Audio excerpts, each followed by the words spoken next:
Sapul din sa CCTV ang pagnanakaw ng motorsiklo sa harap ng isang bahay sa Quezon City. Nagawa ito ng dalawang sospek sa loob lang ng ilang segundo. Nasa frontline ng balitang yan si Ian Suyu, exclusive. Sa kuhang ito ng CCTV sa Old Samson Road sa Barangay Apolonio Samson sa Quezon City kahapon ng madaling araw, pagmasdan ng dalawang lalaking ito na tila may inaayos na motor sa gilid ng kalsada. Ang dalawang yan, magnanakaw pala. Wala pang isang minuto, napaandar na nila ang target na motorsiklo, sabay takas. Ayon sa may-ari ng motorsiklo, umaga na nang mapansin niyang wala na ang kanyang motor sa tapat ng kanilang bahay. Inisip ko lang po nung time na yun na baka nailipat lang ng ano. Ginawa ko, pinuntahan ko yung may-ari ng camera, CCTV, pinacheck po namin. Chinek naman, tapos nakita nga niya dalawang lalaki po nang lalabas ng motor ko. Bago ang pagnanakaw, nahagip din sa CCTV ang paglalakad ng mga kawatan sa bahagi ng Royal Road.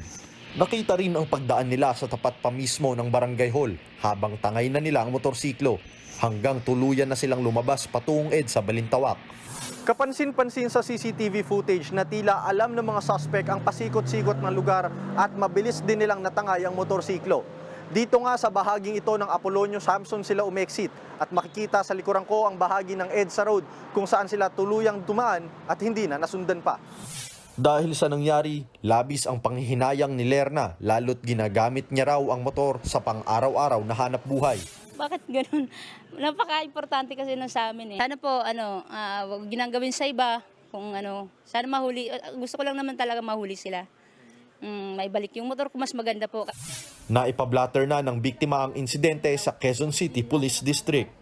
Very important po yung timely reporting po doon sa ating kapulisan upang agad-agad tayo ay makapag-conduct ng follow-up operation at backtracking through the review of CCTV footages for the immediate location ng ninakaw na motor at saka identification ng suspect. Opo. Nagbabalita mula sa frontline, Ian Suyu, News 5.